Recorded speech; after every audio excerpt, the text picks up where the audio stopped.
This is episode 1380, 1380, into the 80s, my friend. Oh, girls just want to have fun. Cafe anyway.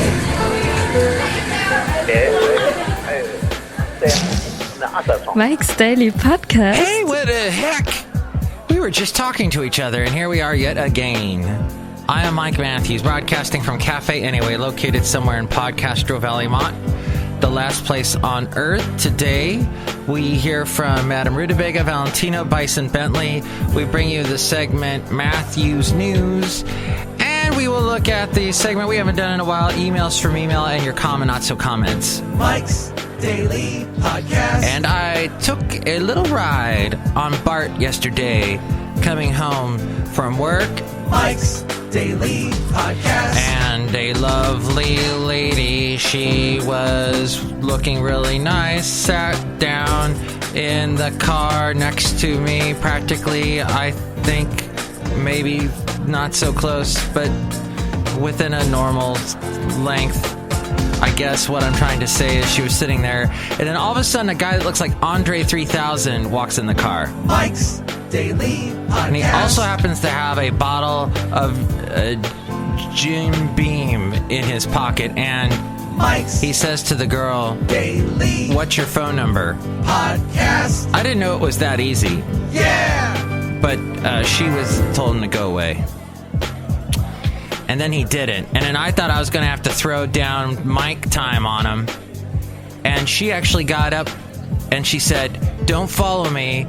I'm talking to someone on the phone." And she left the car, and then he went the other direction out the car. And I was like, wow, here I am. People observing yet again. Look who else walked in. And you know what? Let's stop saying again. Let's again. It's again. That's right.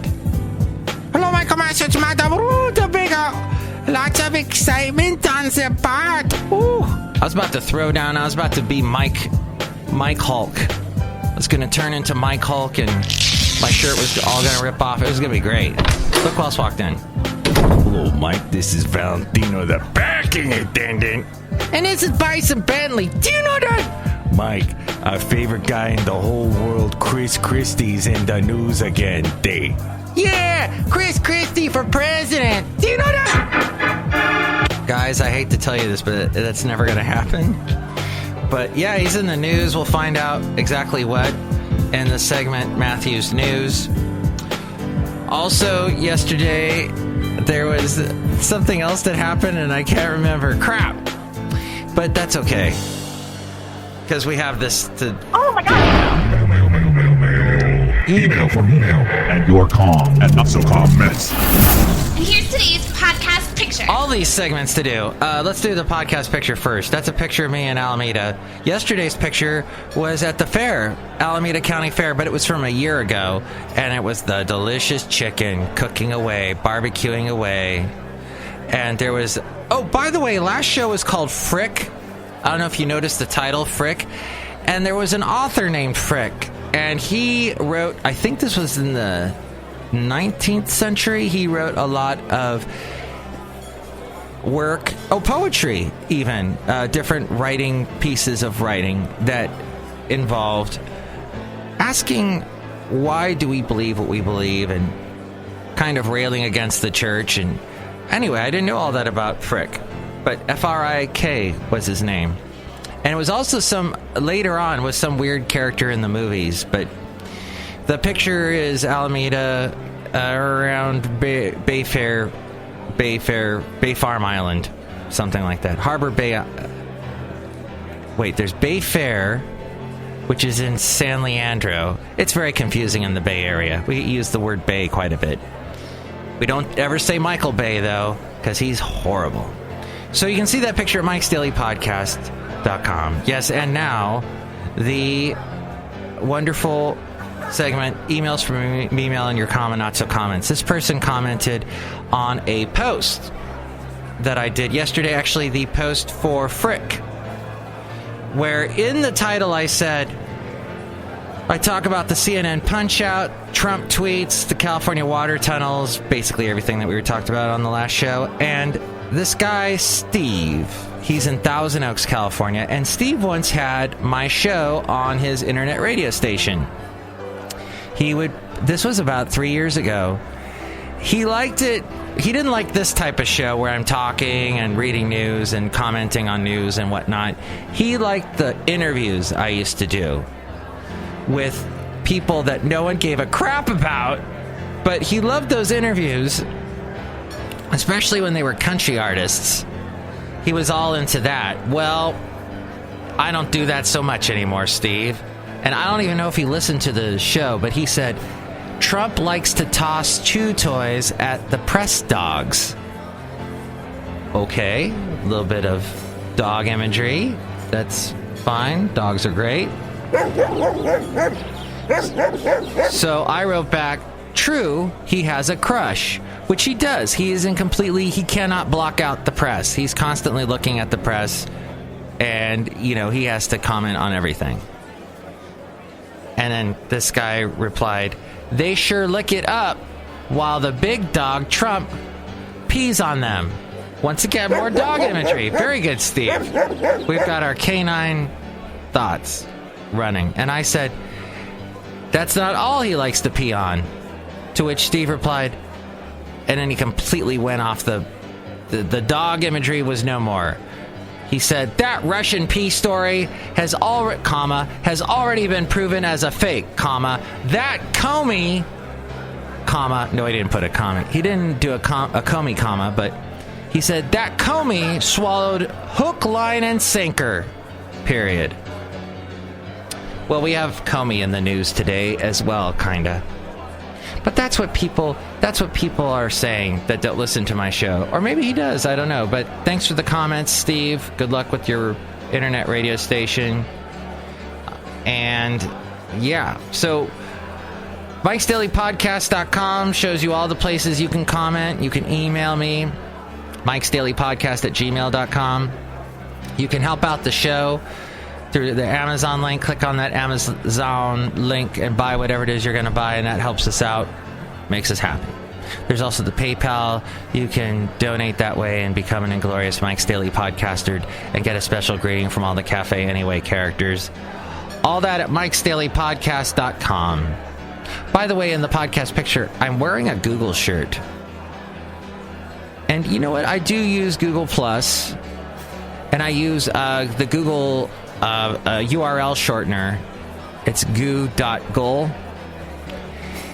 And I use a couple things that they have. So what's wrong with me giving them a little plug, even though they make so much freaking money they don't need a plug from an unknown podcast like this, but whatever. It's time for the segment. Matthew's News. It makes me mildly nauseous to think that we might have had some impact on the election. I love that. President Trump spoke with President Xi Jinping. The president of China yesterday to appeal for his help with what he called the growing threat posed by North Korea's nuclear weapons program. This according to the White House.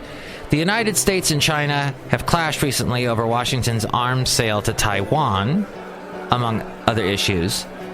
Mr. Trump also spoke with Prime Minister Shinzo Abe of Japan about North Korea, and they highlighted their unity with respect to increasing pressure on the regime to change its dangerous path, the administration said. The discussions are taking place at a delicate time in the Asian region, and just several days before world leaders are set to converge in Germany for the Group of 20 summit meeting. This starts on Friday. The North Korea's belligerent behavior continues to dominate diplomatic talks, and analysts have warned of the possibility of another nuclear test. Mr. Trump had for months based his strategy on the hope that China, the North's chief ally and trading partner, could persuade Pyongyang to abandon their weapons program. But Mr. Trump acknowledged recently that those efforts had failed. As a result, he has sharply escalated pressure on China to do more to punish the North. The Trump administration last week imposed sanctions on a Chinese bank accusing it of acting as a conduit for illicit North Korean financial activity. And Washington has taken a series of additional steps recently seen as affronts to Beijing, including accusing the Chinese government of human rights violations and selling $1.4 billion in weapons to Taiwan, which China regards as its territory. I stubbed my toe yesterday, and it's not the big toe, it's the toe next to the pinky toe, the little toe. And it got black and blue, and it fell off. No, hopefully it doesn't fall off, but it's still a little painful. And you know, I walk a lot, and I do not have time for that, because ain't nobody got time for that. I really hope that toe heals up. I'm just going to keep off it as much as possible today. Almost 60% of Americans disapprove of the job that President Trump is doing, which is a very good thing. Which is a very, very good thing. This according to Gallup's daily tracking poll. The disapproval rating, 57%. Yes, 57% is, it's slightly lower than when Trump reached record disapproval of 60% during mid-June. So he's doing better. I know what's good and bad. This is a fine-tuned machine. And you know what else? He inherited a mess. I inherited a mess. It's a mess. Between the disapproval and approval ratings, there is a 20-point percentage difference with 30... Why are you saying this, The Hill? Oh. Sorry about that. I didn't mean to go into numbers and all that crap. Why? Hey, so back to Chris Christie now. We were talking about Chris Christie earlier. Valentino and Bison are huge fans. The New Jersey governor, he is still the governor of New Jersey, believe it or not. He was photographed lounging at a deserted state-owned beach yesterday. A beach that has been closed to all other New Jerseyans amid a government shutdown that Christie ordered on Friday. He orders the shutdown Friday. The beach is closed. Sunday, he goes, I'm going to go over there. I'm going to lay out in the sun. It's a beautiful summer day. The photos, thanks to NJ Advanced Media's NJ.com, showed Christie and his family hanging out at the Island Beach State Park on Sunday afternoon before Christie appeared in Trenton for a press conference on the shutdown. Geez, he crammed a lot into that day. Chris Christie on Friday ordered the shutdown of non-essential services, including state parks. I'm sorry. I don't know if that means anything to you. To me, that means everything. You close down my local parks. I get so irate. I'm glad I'm not in New Jersey right now, and I feel for you New Jerseyans that have to deal with Christie. Amid a stalemate over whether to include legislation affecting the state's largest health insurer in the budget, Christie's administration placed the photo of Democratic Assembly Speaker Vincent Prieto, whom it's blaming for the shutdown, on signs announcing the parks are closed. Wow. Wow, shuts wow. The shutdown took effect Saturday, shuttering parks and other public sites and disrupting ferry services to Liberty and Ellis Islands. Damn. And this is 4th of July weekend. People are looking for things to do, as I am working here on this Monday. Also closed was Island Beach State Park, where the state owns a residence that the governor can use. This guy, look at this guy.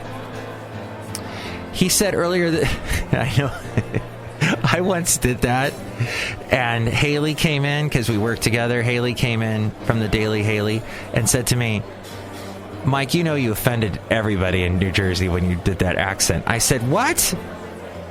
So do I offend all British people when I talk like this? No, Mike, they find that endearing. Endearingly stupid. Once again, I have to tell you, I'm rewatching the Doc Martin series. It's the story of a guy who has no patience for his patients. He's a doctor, and he's hilarious. And it's shot in this beautiful little town in Cornwall, and I love it. And I love Carolina What's-Her-Face, who plays Louiser in the show, and they talk like this. Doctor, I don't know what you're talking about. I love that. Thank you for listening to the show, by the way. I listened back to the show about a week ago where I was talking about how I got mad at people that didn't like U2. You can hate U2 if you want to. You can leave your friends behind because your friends don't dance, and if they don't dance, then they're no friends of mine. And I just wanted to say that you can hate U2, especially on this 4th of July weekend. Which has nothing to do with U2, does it? 4th of July. I don't think that they don't have any music to get played at any other at the fireworks shows. They didn't really do any patriotic things. They did that one song, "It's a Beautiful Day," but that really had nothing to do with anything, did it? It had to do with see the bedwind fires at night, see the birds at strip night, and the song just went backwards. He had amended on Friday to say he would stay in Trenton this weekend if government remained shut down, but his family would still go. Asked Saturday if it was fair for his family to be able to use the park while others couldn't, Christie was defiant. The governor has a residence at Island Beach, he said. Others don't. That's the way it goes. Run for governor and you can have the residence. Jeez! Ugh! Alright. Now, Steve had a problem with Comey, and I've spoken about the Comey conundrum. About how I despised Comey for helping Hillary lose the election. And then I love Comey for at least looking into what's going on with this Russian stuff. This some kind of Russian affiliation between Trump and Russia. And Steve, of course, saying that James Comey basically is a Nimrod for taking it hook, line, and sinker. That story about the quote-unquote dossier about Trump. Well, a group of FBI employees showed their support for former director James Comey by wearing "Comey is my homie" t-shirts to the Bureau's Family Day in Washington. This happened on Family Day. Was that this past weekend? And finally, here are some of the big tech trends that have dominated 2017. And I find this fascinating. One of them is autonomous cars. While driverless cars haven't taken to the road en masse yet, we've still got lots of huge moves in this space. The final frontier. One of the most visible was Alphabet's Google spinning out its driverless car division into its own company called Waymo, just 2 weeks before the new year began. Since then, Waymo, not to be confused with Whammo, that makes wonderful frisbees, has announced a partnership with Fiat Chrysler to test its technology in 600 of their company vans. They've set up a free riding program in Arizona for people to sign up to use the vehicle for their everyday commuting needs. Waymo is aiming to eventually earn revenue from its technology through autonomous vehicle rental services and by licensing its technology to automakers. Then there's artificial intelligence. Machine learning has quickly become a buzzword this year. Machine learning. Investors should pay attention as part of the broader artificial intelligence AI market. Machine learning is already transforming how companies process information. Jeff Bezos of Amazon said earlier this year in his investor note, "Much of what we do with machine learning happens beneath the surface. It drives our algorithms for demand forecasting, product search ranking, product and deals recommendations, merchandising, placements, fraud detection, translations, and much more. Though less visible, much of the impact of machine learning will be of this type, quietly but meaningfully improving core operations." Nearly everything the company does has to do with machine learning. Now there's also virtual and augmented reality. There have been too many big moves in the virtual reality and augmented reality space, the final frontier, in 2017 to ignore. One of the first, and International Business Times needs to stop using the word space, is what I'm saying, as they wrote this article. One of the first came at Facebook's F8. And if you hit F8 right now on your computer, you know what happens? Well, on my computer, it makes a marker on the Adobe Audition, just so you know, that I'm using.